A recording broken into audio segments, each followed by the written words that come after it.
부활하신 예수님께서 요한복음으로 보면 이제 세 번째 나타나신 제자들에게 나타나신 그 사건에 대한 말씀인데, 장소는 이제 디베리아 호수, 갈릴리죠. 갈릴리 호수에 나타나셨는데, 예수님께서 그 부활하시고 나서 그 이제 찾아온 여인들에게, 제자들에게 가서 우리가 갈릴리에서 만나자라고 전하라라고 그렇게 말씀하셨어요. 근데 이제 요한복음에서는 그 제자들과 예루살렘에서 두 번이나 만나신 걸로 돼 있어서 이제 그렇기는 하지만, 그래도 하여튼 예수님께서 부활하시고 나서 제자들에게 우리가 갈릴리에서 다시 보자라고 전해라, 이렇게 하신 것이고요. 지금 이 베드로와 도마와 세베대의 두 아들과 다른 두 제자가 이들만 갈 것 같지는 않고요.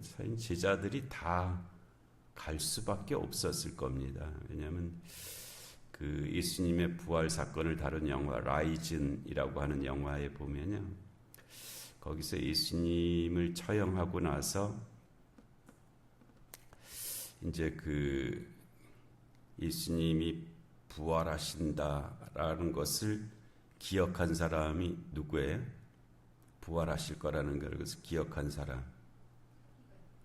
그 사람들이었습니다. 유대인들의 그 서기관, 대제사장 이런 사람, 다른 사람들은 예수님이 부활할 거라는 기대조차도 없었습니다. 제자들도 그런 기대를 안 했고요. 그 기억을, 예수님 부활하신다고 하는 그 말씀에 대한 기억조차 없었습니다. 그런데 그 예수님이 부활하실 거라는 것을, 그 말씀을 기억하고 있는 유일한 사람들은 대제사장과 서기관들, 이 사람들이었습니다. 물론 좋은 뜻으로 기억하는 것은 아니었고요. 내가 부활할 거다라고 이렇게 생전에 말을 해놨는데, 그러면 필시 그 제자들이 그 시신을 갖다가 훔쳐다가 어디다가 두고는 봐라, 우리 스승께서 이렇게 부활하셨지 않냐, 그럴 거다. 그러니까 어떻게 해야 된다고요? 무덤을 지켜야 된다. 그래서 이 로마 병사들 빌라도에게 무덤을 지켜달라라고 그렇게 요청을 한 거죠. 그것이 그 당시의 실상이었습니다. 그러니까는 예수님이 내가 부활할 거다라는 말씀을 믿는 자들이, 기억하는 자들이 믿는 거는 고사하고, 기억하는 자들도 없었습니다. 기억하는 자들도 없어요. 우리들도 무엇을 기억하고 있는지, 한 주간 무엇을 기억하면서 살았는지 이렇게 되돌아보면 깜짝깜짝 놀랄 때가 있습니다. 내가 기억하고 산 게 도대체 뭔가, 그런 것들이 있고요. 또 좋은 뜻으로 기억했나? 라고 그렇게 물어볼 수도 있습니다. 우리가 기억하고 있는 것들이 좋은 뜻으로 기억하고 있는 것이 아니라 대부분 안 좋은 것 때문에 기억하고 있습니다. 좋은 것은 금방 잊어버리고요. 안 좋은 것, 속상한 것, 원수가 아플 것, 하여튼 그런 손해본 것, 이런 것들이 이제 기억의 대부분들입니다. 그런 것들만 기억으로 남아갖고선 쓴뿌리처럼 그렇게 작용을 하고 있습니다.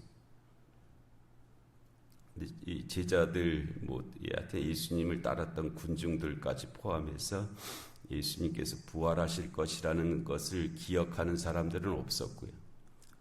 유일하게 기억하는 사람들이, 혹시 제자들이, 그가 부활할 리는 없지만 혹시 제자들이 시신을 갖다가 감춰놓고는 그거를 부활의 증거로 삼을지 모른다. 그러니까 무덤을 지켜야 된다. 그런 사람들만 몇 명 있었다는 거죠. 그런데 실질적으로 무덤이 비었잖아요. 빈 무덤이 되어버렸단 말이에요. 마태복음에서는 좀 그 다른 각도에서 그 그거를 이제 표현을 해놨는데요. 그렇게 되면 어떻게 돼요? 이제 제자들을 잡아야 되는 겁니다. 제자들을 체포해서 신문을 하든지 뭐 어떤 조치를 취해야 되는 거예요. 그래서 그 영화의 라이즌이라고 하는 부활이라고 하는 영화에 보면 로마 병사들이 예루살렘을 포위하죠. 아무도 빠져나가지 못하게 예루살렘을 완전히 포위하고 이제 지키고 있는 그런 모습으로 이렇게 영화를 만들었어요. 그리고 막 이제 수색까지 들어옵니다. 예루살렘 각 집을 돌아다니면서 제자들이 어디에 숨어 있는지 그거를 이제 다 찾는 그런 장면이 있는데, 예전에 모모라고 하는 그런 그 소설 영화로도 나왔었나? 근데 거기 보면은 그냥 이 시간이 엇갈리면은 서로 못 만나잖아요. 시간을 앞서가면 그 다음 사람이 그 시간을 쫓아올 수가 없죠. 그와 같이 성령님께서 제자들을 그렇게 그 잡으러 오는 사람들을 피해서 인도해 가시죠. 잡으러 오면 이미 그 전에 그들을 데리고 다른 곳으로 가시고 해서 결국은 그 예루살렘의 포위망을 뚫고 갈릴리로 가는 것으로 그렇게 되어 있어요. 제자들이 무사히 예루살렘에서 탈출해서 갈릴리로 이제 간 것으로 그렇게 되어 있는데, 정황성이 있는 그런 내용이죠. 여기서 이 제자들이 지금 예루살렘에 있다가 갈릴리로 갔잖아요. 먼 길입니다. 한 5, 6일 가야 되는 길이고요. 걸어서 아주 또 위험한, 그들을 체포하려고 하는 그 로마 병사들을 뚫고 가야 되는 그런 길이었는데, 그렇게 갈릴리로 그들이 가게 된 것이다. 그리고 이제 시몬 베드로가 나는 물고기 잡으러 가노라 하는 이것도 어제 말씀드린 것처럼 그렇기 때문에 뭐 갑자기 뭐 갈릴리까지 가서 아이고 나 이제 더 이상 제자 못 하겠다, 이제는 그냥 옛날처럼 살련다, 뭐 이런 가능성은 없잖아요. 이 상황에서 또 요한복음으로 말하면 부활하신 예수님이 2번이나 나타나셨고 뭐 다 그런 일들이 있었는데, 뭐 갑자기 나는 이제 더 이상 제자 못 하겠다, 난 옛날 업으로 살겠다, 이런 것은 이제 좀 맞지가 않죠. 그럴 개연성은 없고, 그냥 뭐 뭐래도 먹어야 되니까, 또 뭐래도 써야 되니까 뭐 할 수 있는 방법은 그거잖아요. 물고기 잡는 거. 그래서 물고기 잡아서 이제 그렇게 해야 되겠다라고 베드로가 나서니까 다른 제자들도 그럼 우리도 같이 가서 잡겠다, 이제 이렇게 된 것이죠. 그래서 그들이 우리도 함께 가겠다 하고 나가서 배에 올랐으나 그날 밤에 아무것도 잡지 못하였더니, 미술의 데칼코마니라는 기법이 있는데요.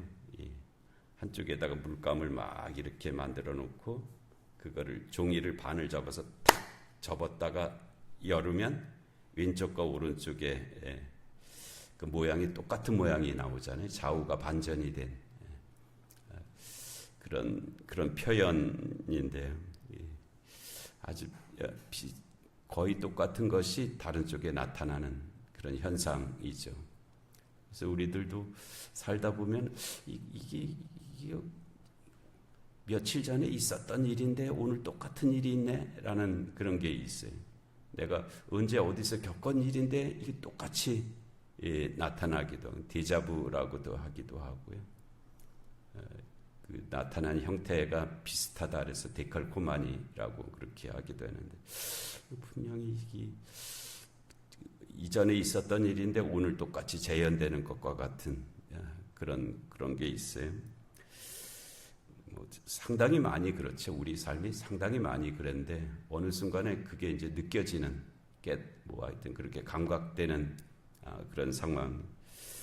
지금 그날 밤에 아무것도 잡지 못하였다 하는 것은 이제 처음에 이들이 제자로 부름을 받았을 때 그때 모습하고 똑같잖아요.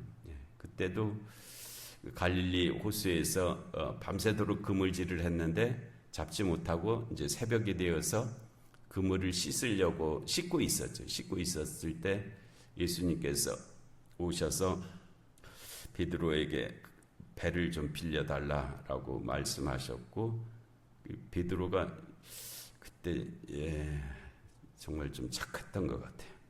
지금 밤새도록 물고기 잡았는데 한 마리도 못 잡았어요. 막 화가 나 있는 그런 상황에 웬 또 뭐 배를 빌려달라.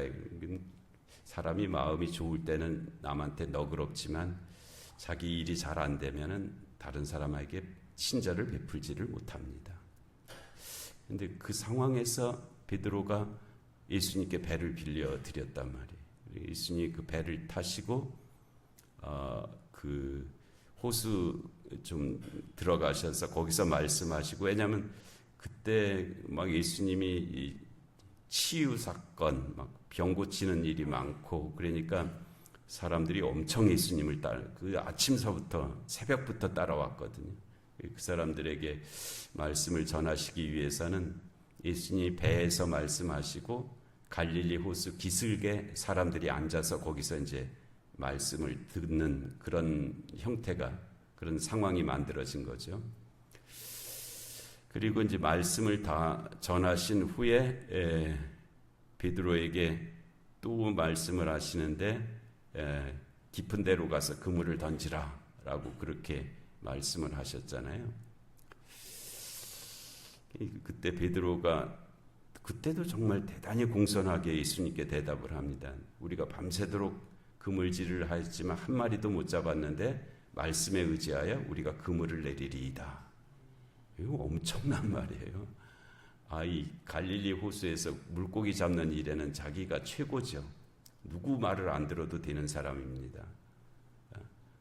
그리고 예수님은 뭐 갈릴리하고 이 나사렛하고가 뭐 한 30km도 한 20km, 30km 정도 떨어진 곳이거든요. 예수님 나사렛에서 자라나셨잖아요. 그래서 비교적 가까웠기 때문에 뭐 예수님이 그 요셉의 아들이다. 그 다음에 그가 그 집안이 목수일을 주로 하는 그런 집안이었다. 적어도 어부는 아니라는 거예요. 어부는 아니라는 것을 베드로도 아마 어렴풋이나 뭐 하여튼 알고 있었겠죠. 알고 있었을 거고. 아무튼 자기가 이 갈릴리 호수에서는 뭐 물고기 잡는 일에는 나보다 더 잘하는 사람이 없다라고 이렇게 여기고 있었을 터인데, 거기다가 밤새도록 그물질을 했는데 한 마리도 못 잡아서 이제 그물 다 정리해 갖고 집으로 가려고 하는 그 상황에서 깊은 데에 가서 그물을 던지라. 이거 안 되잖아요. 물고기가 밤에 주로 잡히고 낮에 해가 뜨면은 물고기가 다 사라지기 때문에 잡힐 리도 없고, 그리고 또 그물질 다 해놨는데 그거 한번 던졌다가 또 허탕 치면은 그거 다시 하려면은 얼마나 힘들겠어요. 생각해 보면 도저히 예수님의 말씀에 순종할 가능성이 뭐 0에 가까운 그런 상황인데, 그때 놀랍게도 베드로가 말씀에 의지하여 그물을 내리리이다 라고 한단 말이에요. 엄청난 말씀이죠. 여러분, 우리가 순종이 안 될 때 그 말씀을 잘 기억하시면 힘을 얻을 수도 있습니다. 베드로도 순종했는데 내가 뭐라고 안 하겠냐, 한번 해보자 라고 할 수 있죠. 그런 상황에서 베드로도 순종했는데 내 상황이 이렇다 저렇다 하는 것을 내세워서 그러니까 나는 못한다 라고 그렇게 해서는 안 될 것 같다 라고 그러는 거죠. 그래서 베드로가 그 말씀에 의지해서 깊은 데에다가 그물을 내렸더니 그물이 어떻게 됐다고요? 찢어졌다 그랬어요. 찢어졌다. 얼마나 물고기가 많이 잡혔는지 그물이 찢어졌다. 거기서 두 배가 그물이 찢어졌다라고. 근데 거기서 그날 밤에 아무것도 잡지 못하였더니 그 말씀도 기적은 그물이 찢어질 때 기적이 난 것이 아니고요. 밤새도록 물고기가 한 마리도 안 잡혔을 때부터 기적은 일어나고 있었던 거예요. 그거 그러기도 힘들거든요. 어떻게 밤새도록 그물질을 했는데, 다른 사람도 아니고 물고기 잡는 최고의 전문가 베드로가 밤새도록 그물질을 했는데 물고기들이 요리 피해 다니고 조리 피해 다니고 하면서 거기 없지는 않았잖아요. 물고기가 있었단 말이에요. 근데 베드로의 그물질을 요리 피해 다니고 조리 피해 다니고 하면서 한 마리도 안 잡힌 그게 기적이죠. 그게 기적. 그래서 뭐 조금 단순화시켜서 아무리 기도해도 응답이 안 나온다. 그게 기적입니다. 어떻게 아무리 기도해도 응답이 안 될까? 그게 기적이죠. 베드로가 아무리 그물을 던져도 한 마리도 못 잡은 것이 기적인 것처럼 아무리 기도해도 응답이 안 되는 것 같다. 그것도 기적입니다. 왜냐하면 그물이 찢어질 거니까요. 그물이 찢어질 거니까. 그래서 그 예수님이 부활하신 이 세 번째 찾아오신 이날도 그와 같은 일이 있었다라는 것을 요한이 이제 증언하고 있는 그 말씀인데요. 그 계시적 사건을 통해서 우리에게 주시는 말씀들 잘 기억하고, 그러니까는 옛날 이전에 소망교회 곽선희 목사님이 저희 이제 목회 실습이라고 하는 과목을 그분이 오셔갖고선 강의를 했었거든요. 그분이 한 말씀, 그 강의실에서 한 말씀 중에 성경을 읽는데 언제까지 읽어야 되냐 하면은 다윗이 물맷돌 소리 돌리는 소리가 쌩쌩쌩 귀에 들리도록 읽어라. 이렇게 말씀.